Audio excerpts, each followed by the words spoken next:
একটা কথা মনে রেখো মা, আমরা যে হরিবাসরে বসে হরিনাম করি, তবে একটা কথা কি জানো মা, হরিনাম যদি সঠিকভাবে করি আর কয়েকটা জিনিস মানে 4টে জিনিস যদি অবলম্বন করতে পারেন, তাহলে জীবনে আপনি ধনীও হবেন, আবার আপনি সুখীও হবেন। হ্যাঁ, 4টে জিনিস, এই 4টে জিনিস যদি বাবা আপনি অবলম্বন করতে পারেন, জীবনে আপনি ধনী হবেন, জীবনে আপনি সুখী হবেন। কি করে বলে, শোনো, 4টে জিনিস তোমাদেরকে প্রত্যেক দিন পালন করতে হবে, আর এটা যদি তোমরা পালন করতে পারো তাহলে তোমাদের মতো বড়লোক আর কেউ হবে না। কি বলেন মায়েরা?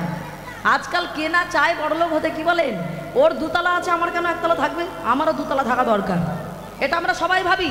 বলে শোনো, আজকাল এই জগতে আমরা সবাই ধনী হতে চাই, সবাই বাবা সুখী হতে চাই, তাই না? কিন্তু দেখো, আমরা ধনী তো হতে চাই, একে অপরের অনেকে দেখবেন ক্ষতি করে ধনী হতে চাই। এখানে ক্ষতি করতে হবে না, বলছে মাত্র 4টে জিনিস অবলম্বন করলে আমরা ধনীও হব, আবার আমরা সুখীও হব। প্রথম জিনিসটা কি বলে? প্রথম জিনিসটা হলো এটাই, প্রত্যেক দিন স্নান করে আপনাকে বাবা গীতা পাঠ করতে হবে, শ্রীমদ্ ভাগবত গীতা। সে আপনি পুরোটা পড়তে পারবেন না, কারণ আমরা সংসারী মানুষ। তাহলে কি করতে হবে? 1 পৃষ্ঠার হলেও প্রত্যেক দিন যদি আপনি অধ্যয়ন করে রাখেন, কোন পর্যন্ত পড়েছেন তার পরের দিন সেইখান থেকে পড়বেন। এটা যদি আপনি করতে পারেন তাহলে মনে করবেন জীবনের আপনার মঙ্গল হবেই হবে। কেন? কারণ বাবা গীতার বাণী যেটা আছে সেটা অন্য কারোর বাণী নয়, আমার আপনার বাণী নয়। এটা কিন্তু আমার আপনার বাণী নয়, এটা হলো ভগবান শ্রীকৃষ্ণের বাণী। আর ভগবান শ্রীকৃষ্ণের বাণীটা হলো এটাই লেখা যে আমাদের জীবনে তবে মঙ্গল হবে কি হবে না, তাই না? তাহলে তার বাণী যদি আমরা করতে পারি প্রত্যেক দিন, তাহলে আমার জীবনে মানে ধনী হওয়া আটকাতে পারলো না, আর সুখী হওয়া আটকাতে পারলো না। এবার যদি বলতে পারে দ্বিতীয় উপায় হলো আমাদেরকে গুরুচরণ আশ্রয় করতে হবে। এখানে কারা কারা দীক্ষা নিয়েছেন একটু ভালো করে হাত তুলে দেখান তো মায়েরা, বাবারা, কারা কারা দীক্ষিত হয়েছেন? এখানে এতজন বাপ করে দিলেন, কারা কারা দীক্ষা হয়েছে? বেশিরভাগ হয়েছে, 1-2জন বাদ করে গেছে। মিথ্যে করে তুলুন আর সত্যি করে তুলুন। আমি এটুকু বলবো মা, যদি মনে করেন মনে মনে যে বাবা বয়স হয়েছে দীক্ষা টিক্ষা নিয়ে আর কি করবো, এটা যদি ভেবে থাকেন তাহলে ভীষণ ভুল হবে বাবা। কেন জানেন? তার কারণ হলো এটাই মায়েরা, আপনি যদি মৃত্যুর আগের দিন পর্যন্ত আপনি যদি গুরুচরণ আশ্রয় করতে পারেন, তাহলে মনে রাখবেন আপনি ভগবানের চরণ যাওয়ার জন্য, সেই পথে যাওয়ার জন্য আপনি সঠিক একটা পথে এগিয়ে চলে গেলেন। কেন জানেন? কারণ গুরুদেবই একমাত্র পারে ওই অন্ধকার থেকে তার শিষ্যকে আলোর পথে পৌঁছে দেওয়ার জন্য। আমরা দেখবেন অনেক জায়গায় গুরু বিচার করে বেড়াই, কোন গুরু ভালো কোন গুরু ভালো জানার দরকার নেই, আপনি তো ভালো। গুরুদেবের কাছ থেকে আপনি ঠিক মনে দীক্ষা নিয়ে নেন, সেটাই কাজ হবে। আপনি বিচার করতে যাবেন না, বিচার তিনি করার তিনি করবেন। আপনি মন্ত্রটা তো নেন, আচরণটা তো পালন করুন, এটা করলেই আপনার জীবন ধন্য হবে বাবা। তাহলে গুরুচরণ আশ্রয় করলে আপনি কিন্তু অন্তর থেকে সুখী থাকবেন, আপনি ভালো থাকবেন, আপনার জীবনের মঙ্গল করতে পারবে না। তার মানে আপনি হরি, আর তার মানে আপনি সুখী হয়ে যাবেন। যার মনে হিংসা থাকলে রাগ থাকে না, জীবনে সেই একজনটা এগিয়ে যায় বাবা। আর যারা রাগ হিংসা নিয়ে ঘুরে বেড়ায় তারা জীবনে এগোতে পারে না। দেখবেন আমাদের প্রত্যেকটা মানুষের জীবনে কঠিন সময় আসে, আসে কিনা বলুন? ভালো সময় আছে, খারাপ সময় আছে।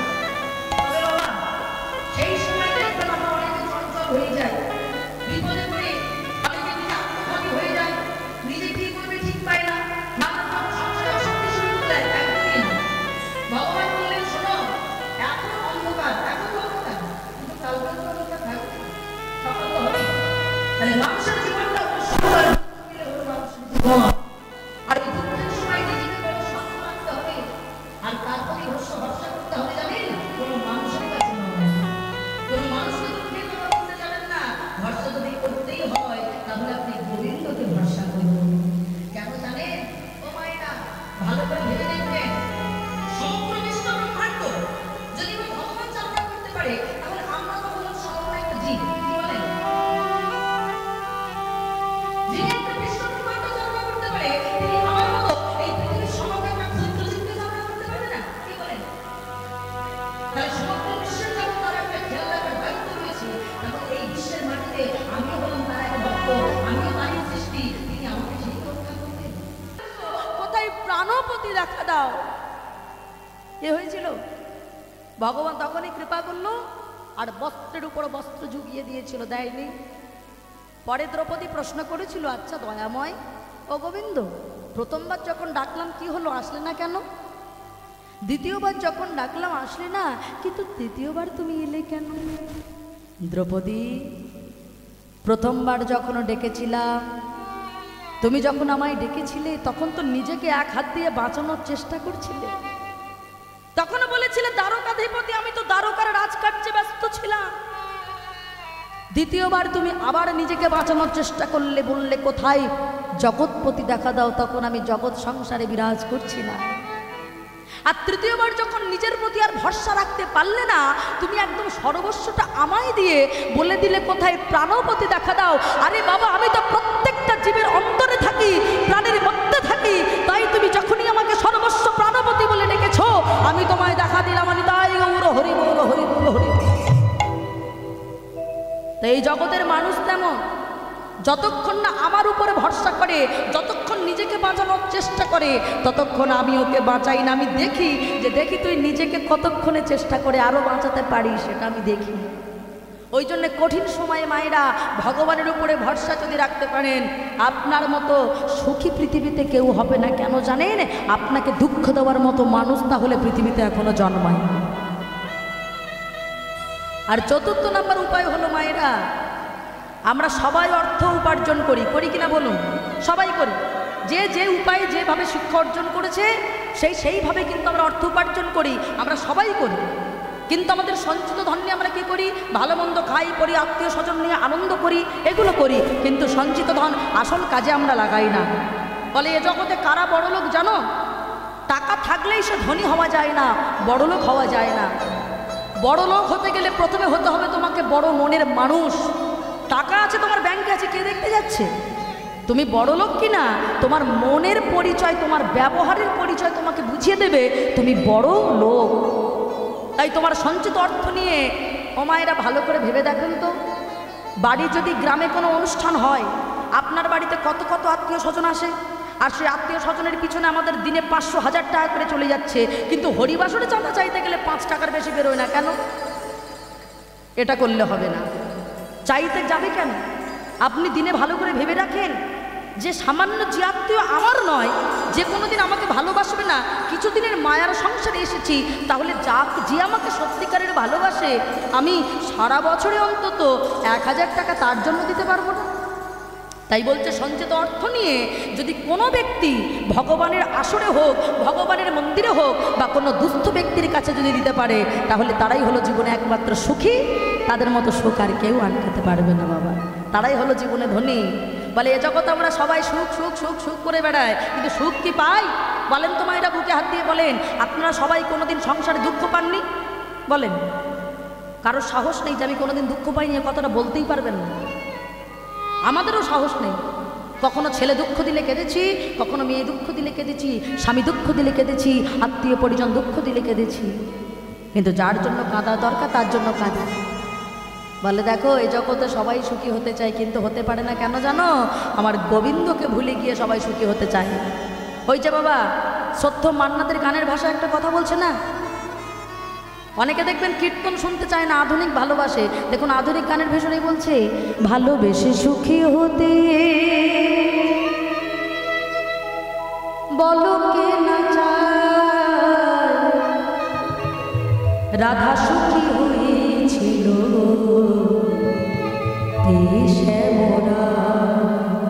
কি বলে, রাধারানী সুখী হয়েছিল শ্যামরায়কে পেয়ে, কিন্তু আমরা তো মানুষকে ভালোবেসে সুখ পেতে চাই। এখনকার গানের মানে আছে বাবা, আমরা এই বাবারা যারা বসে আছেন, বৃদ্ধ বাবারা, ওনাদের বয়সী শিল্পী শ্রদ্ধ মান্না দে, গানের ভাষাগুলো দেখুন কত বড় শিক্ষামূলক কথা বলে গেছে। ভালোবেসে সুখী হতে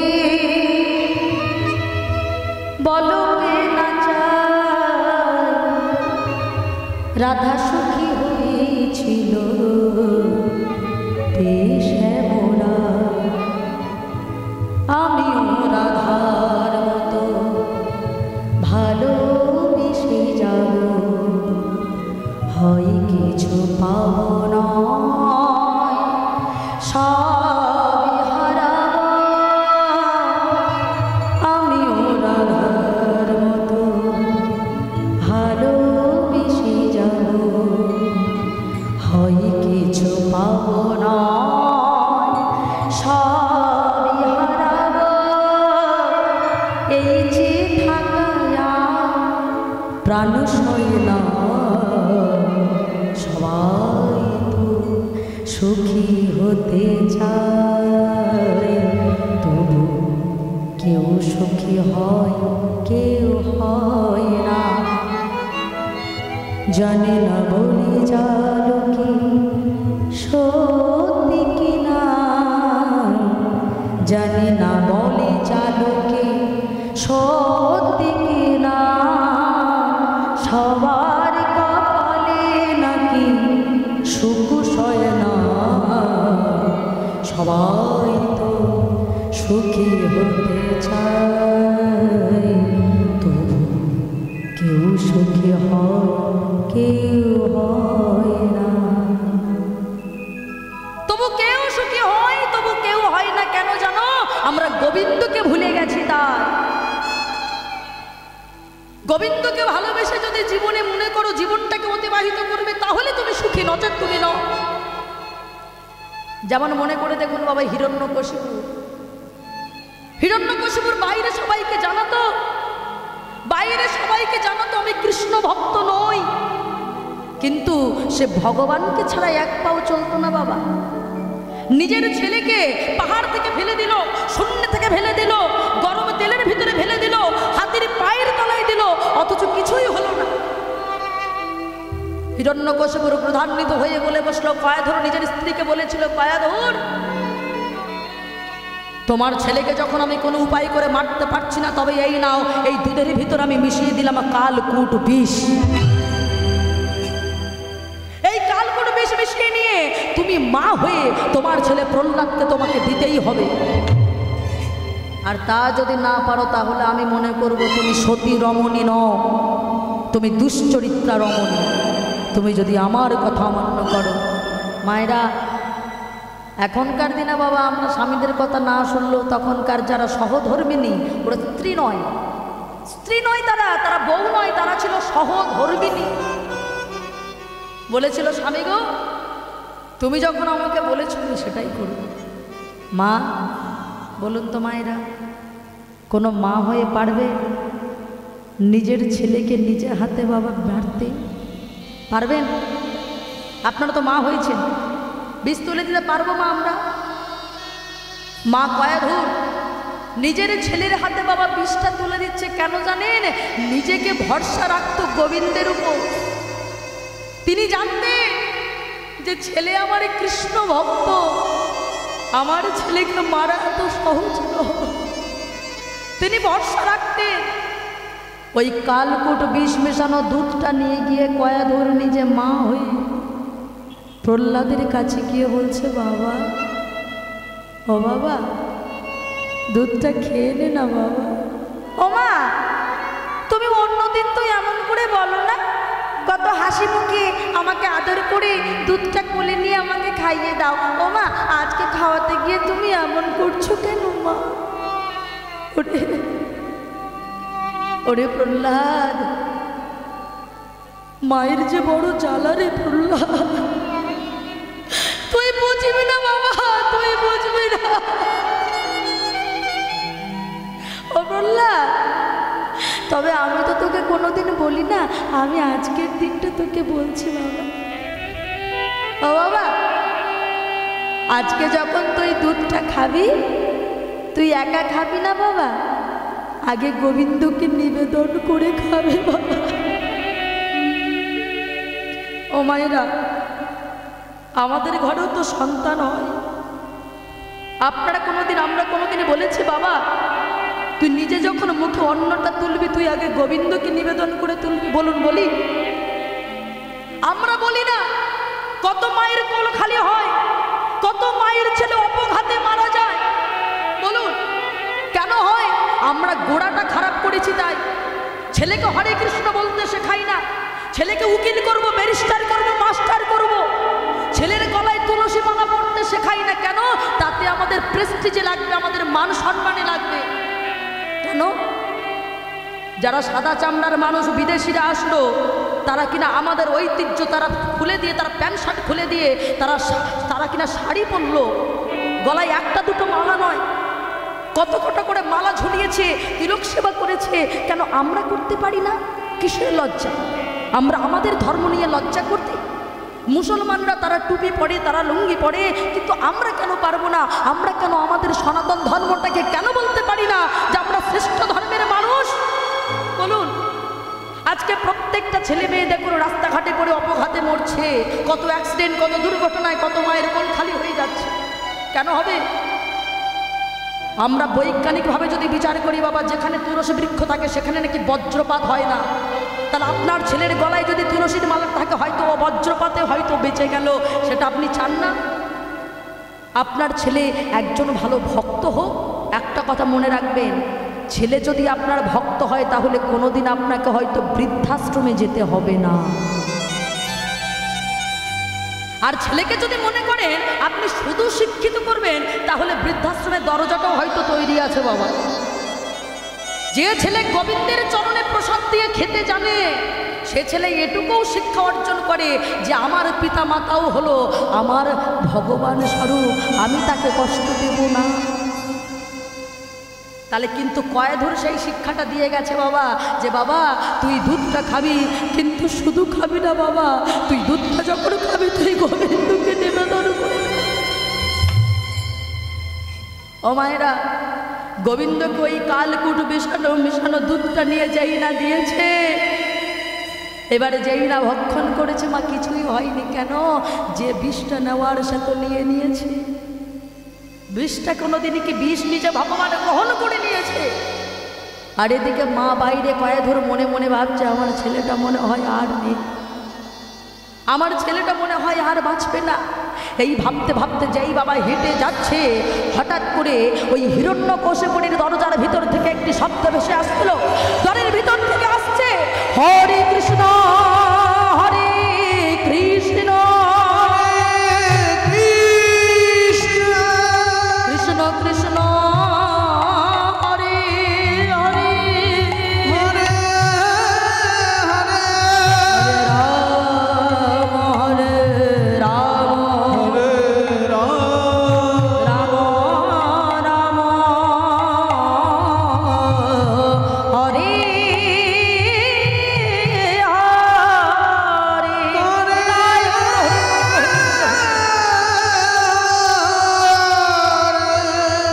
সেই না নামটা শুনতে পেয়েছে, কয়েদুর ভাবলো সর্বনাশ, যে স্বামী আমার কৃষ্ণ বিদ্বেষী, তার ঘরের ভিতর থেকে কৃষ্ণ নাম সঙ্গে সঙ্গে দরজা খুলে দিল। একই স্বামী, যে স্বামী আমার ছেলেটা কৃষ্ণ নাম করে বলে তুমি নিজে বাবা হয়ে আমার ছেলেটাকে কালকুট বিষ মেশানো দুধ দিয়েছ, আজকে তুমি কিনা সেই কৃষ্ণ নাম করছো? বলো কেন করছো তুমি কৃষ্ণ নাম? কেন তুমি কৃষ্ণ নাম করবে? ওই কৃষ্ণ নামের জন্য তুমি আমার ছেলেকে কেড়ে নিয়েছো, কেন করছো?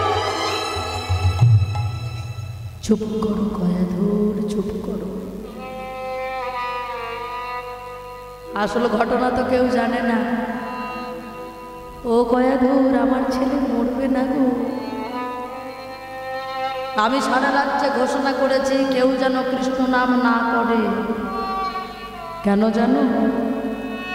আমার ভগবান যখন পথে নেমে দেখবে কেউ তার নাম করে না, আমি আমার রাজ্যে কড়া নির্দেশ করেছি যে নাম করবে তার জিহ্বা কেটে দেব। এই ভয়ে যখন কেউ নাম করবে না, তখন আমি একা বসে বসে আর্তনাদ করে ঘরের ভেতরে কৃষ্ণ বলে ডাকব। তখন ভগবান কৃষ্ণ কারণ দরজায় নয়,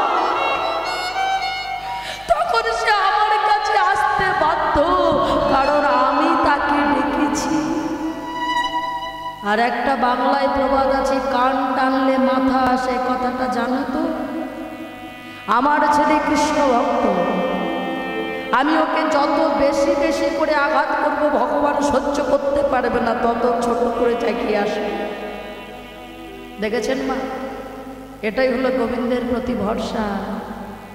এই ভরসা যদি কেউ রাখতে পারে তবে তার জীবনে কোনো দুঃখ থাকে না, কোনো কষ্ট থাকে না, কোনো যন্ত্রণা থাকে না। আর এইভাবে ভরসা করে যদি জীবনটাকে আপনি অতিবাহিত করতে পারেন তাহলে আপনার মতো ধনী, আপনার মতো সুখী পৃথিবীতে আর কেউ নেই।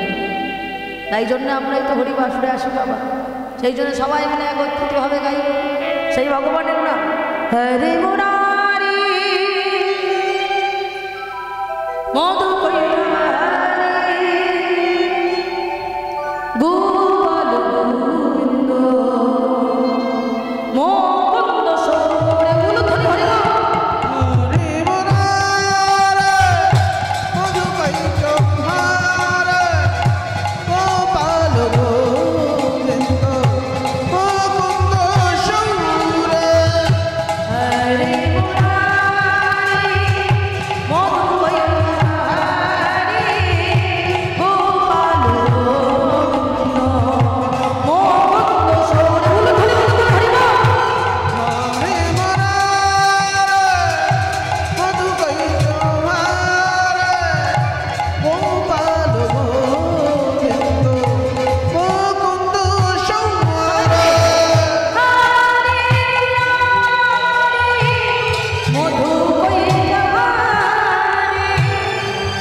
আচ্ছা, সকল ভক্তের এখান থেকে ওনারা জানালেন যে সকল ভক্তের সেবার আয়োজন আছে, কেউ অভুক্ত থেকে চলে যাবেন না। তাই আপনাদের বলছি, আপনারা সবাই যারা যারা হরিবাসরে এসেছেন আপনারা সুন্দরভাবে ভগবানের গুণানুগুণ কীর্তন আস্বাদন করুন। আপনাদের সবাইকার সেবার ব্যবস্থা আছে, ওনারা করেছেন। আপনারা কৃপা করবেন এইভাবে যেন ওনারা চলতে পারেন, আপনারা সবাই মিলে সেই সেবা করবেন, সেই প্রসাদ পাবেন। তাই কলি হতে যে বেললে আমার মহাজন আরও কি বলছেন, চারিবেদ সর দর্শন চারিবেদ সর দর্শন পহরিয়া দেই যাও সে যদি গৌরাঙ্গ নাহি ভাগে সে যদি গৌরাঙ্গ নাহি ভাগে তার অধ্যায় লোচন বিহীন ইমানদার অধ্যায় লোচন বিহীন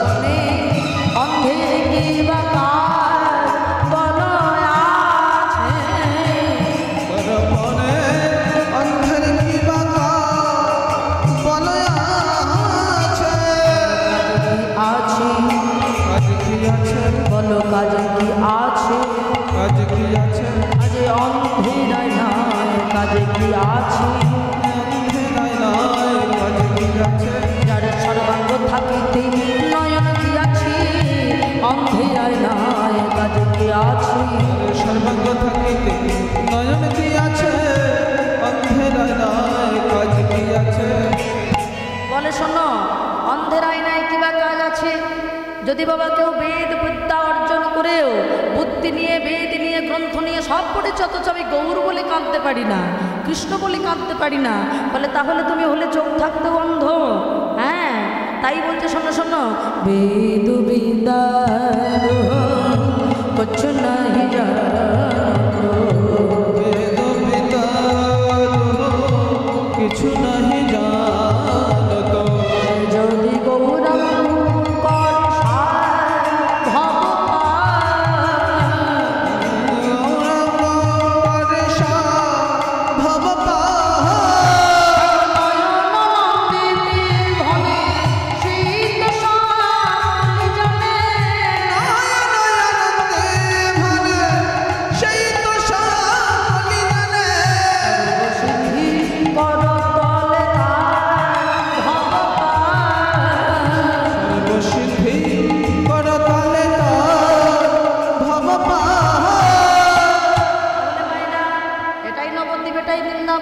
কিভাবে হবে?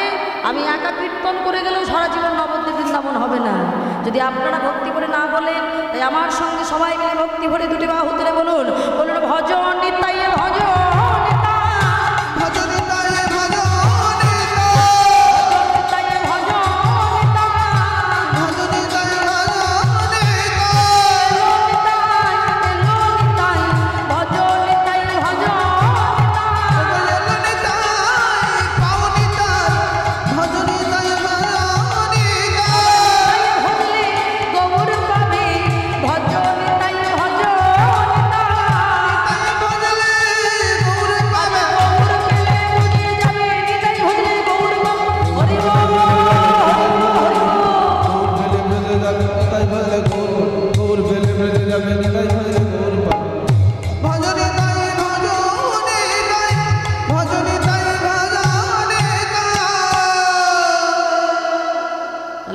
নবদ্বীপ।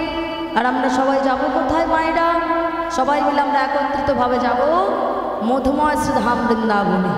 তবে যেহেতু আমরা কর্তৃপক্ষ থেকে বলেছেন আজকে যেহেতু প্রথম আমি শুরু করছি, মানে গৌরলীলা বা ভক্তলীলা দিয়েই হবে, তো সেই কথা শুনতে গেলে আমরা আবার নবদ্বীপে যাব, কিন্তু তার আগে একটু চলুন বৃন্দাবনে ঘুরে আসি।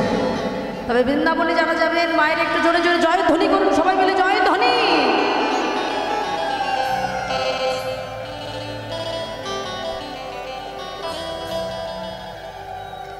আচ্ছা বাবারা বলুন তো, মায়ের এটা জয় ধ্বনি করেছে না উল্লধ্বনি করেছে? ঠিক করে বলুন। হ্যাঁ, মায়েরা জয় ধ্বনি করেছেন না উল্লধ্বনি করেছেন? উল্লধ্বনি। তাহলে ভুল হয়ে গেল তো, এই জন্য সংসারে অশান্তি হয়। এই বাবারা বলে আমার মায়েরা করে দেয়, বললাম জয় ধ্বনি করে দিল উল্লধ্বনি। জয় ধ্বনি, জয় রাধা রানী কি। যারা দাঁড়িয়ে আছেন তাদেরকে কিছু হবে নাকি হবে না? মানে ভবপারে যাওয়ার ইচ্ছা আছে না নাই কে জানে। এদিকে এত জায়গা আছে, ওইখানে কেন যে ঠেলাঠেলি করছেন সেটাই বুঝতে পারছি না। ও দেখে চলে যাবে, মানে গৌরপ্রিয়া কেমন দেখতে। কিন্তু আমি গৌরপ্রিয়া এই আসরে বলা ভুল। আমি এই আশেপাশে প্রায় 7-8 বছর ধরে কম আসিনি, অনেক এসেছি। মাঝে 2-4 বছর একটু মনে হয় কম এসেছি নাকি, যাতে ভালোবাসাটা একটু বাড়ে, ওই জন্য একটু কম এসেছি। মানে ঘন ঘন এসেগুলো হবে না তো। ওই জন্যে বাবা আমি মনে হয় 3-4 বছর আগে এই তল্লাটে যত হরিবাসর আমি মনে হয় কোনোটাই বাদ দিই, সব আমার করা হয়ে গেছিল। তাই জন্যে গৌরপ্রিয়া কেমন দেখতে সেটা নাই এসে বাবা কৃষ্ণ নামটা কেমন সবাই মিলে সেটাই আস্বাদন করি নাকি। তাই এই জন্য যারা যারা দাঁড়িয়ে আছেন তারা এসে বসে পড়ুন। জয় রাধা রানী কি, জয় শ্যাম সুন্দর কি, জয় বৃন্দাবন ধাম কি। তাহলে এটা হলো জয়ধ্বনি, আর যেটা একটু আগে করছিলেন ওটা হলো উলুধ্বনি। তাহলে চলুন এই উলুধ্বনিটাও লাগবে, জয়ধ্বনিটাও হলো। চলুন আমরা সবাই মিলে মনোরথে চলে মধুময় সুধাম বৃন্দাবনে যাই, ভক্তি ভরে একদম প্রেম ভরে। আমার মন পাখিটা বলে, সবাই হাত তুলে একসঙ্গে। আমি উড়ে বৃন্দাবন যাব,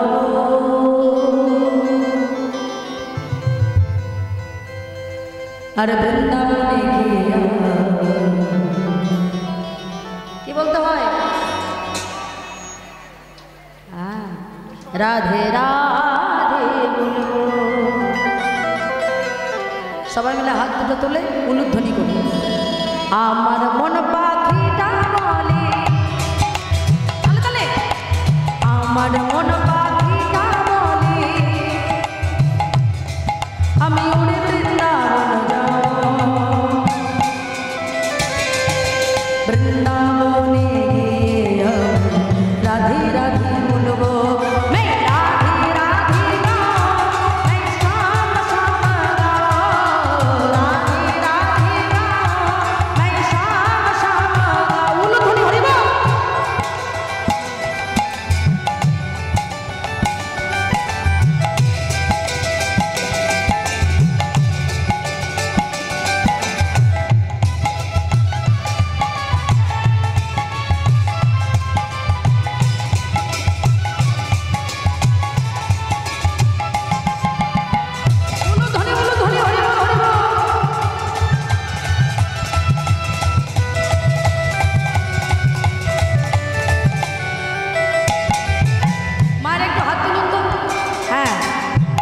আমার জন্য নয়, গোবিন্দের জন্য তুলে এবার এরকম করুন তো। এইবার দেখুন কেমন লাগছে বৃন্দাবন বৃন্দাবন।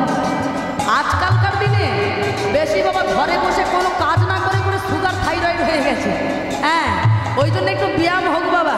বলে কৃষ্ণ নামে ব্যায়াম করলে মনে হয় রোগ টোগগুলো একটু যেতে পারে নাকি, সবাই মিলে। হ্যাঁ, বৃন্দাবন কি মহিমা প্যারি, कोई ना जाने प्रेम नगरिया मन महल के प्रेम पहचाने। उलधनी हरिबा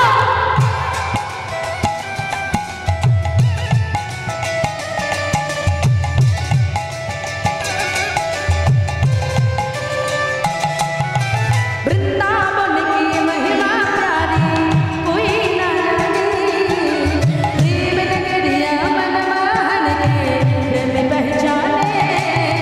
ब्रजगलियों में झूम झूम के, ब्रजगलियों में झूम झूम के मन की तपन बढ़ाओ, ब्रज की लता पता राधे राधे गाओ। मैं राधे राधे गाओ, मैं श्याम श्याम गाओ, राधे राधे गाओ, मैं श्याम श्याम गाओ। उलधनी हरिबा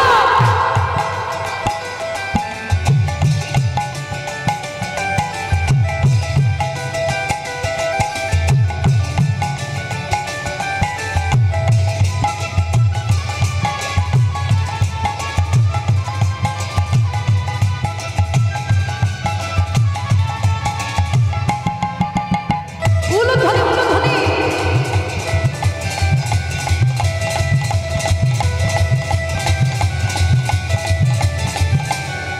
चल चले निधुवन जी में हाथ तुले।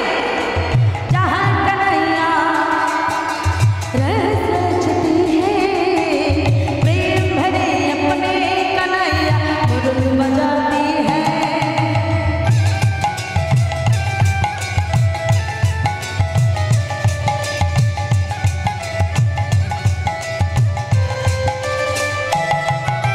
निधुवन जी में जहाँ कन्हैया रस रचती है,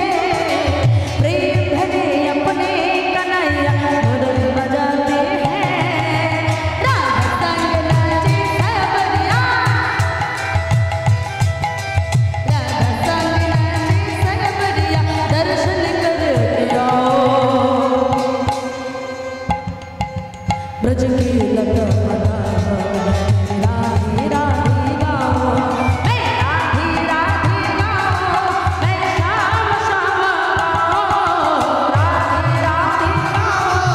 बोलो धनी हरि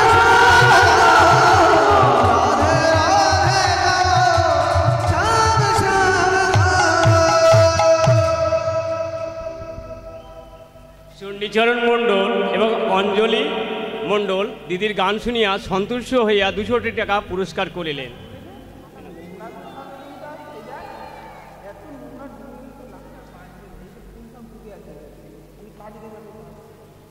জানি তাই জয় রাধেশ্যাম। যারা দান করেছেন, ভগবানের নামে সবাইকার মনোবাসনা আমার গোবিন্দ পূরণ করুক। যে সকল ভক্তবৃন্দ হরিবাসরে এসেছেন, তাহলে চলুন বাবা, আজকে আমরা একত্রিতভাবে সবাই মিলে যেমন বৃন্দাবন ঘুরলাম, এবার আমরা সবাই মিলে যাব বাবা কোথায়? আমরা যাব ভগবানকে দর্শন করতে গেলে এখন যাব অবশ্য পুরীধাম। মহাপ্রভু যেখানে গিয়েছিলেন, আজকে মহাপ্রভু তিনি বাবা সন্ন্যাস নিয়ে যখন বিদায় নিয়ে চলে গেলেন পুরীধামে। আর সেখানে গিয়ে মহাপ্রভু আজকে আমার প্রভাত সময়ে জগন্নাথ দর্শন করছেন।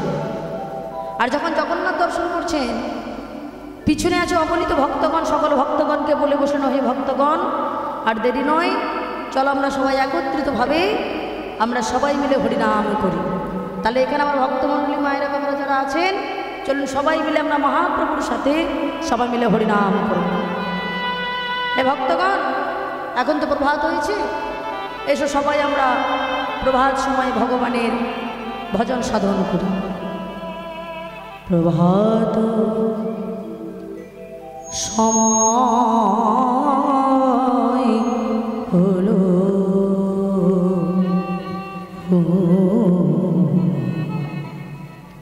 কৃষ্ণ কৃষ্ণ প্রভাত সময়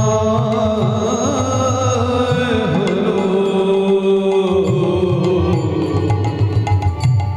কৃষ্ণ কৃষ্ণ বলো। কৃষ্ণ ভজ কৃষ্ণ চিন্তা, দয়াল মন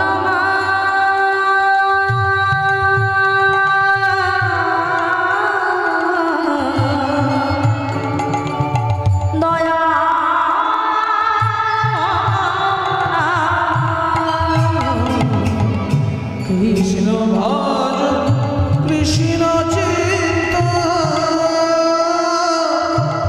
কৃষ্ণ নাম করো নাম বিনা তুলে গতি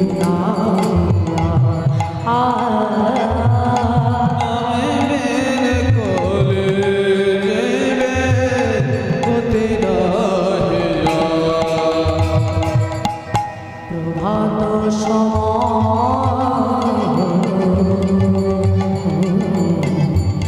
কৃষ্ণ কৃষ্ণ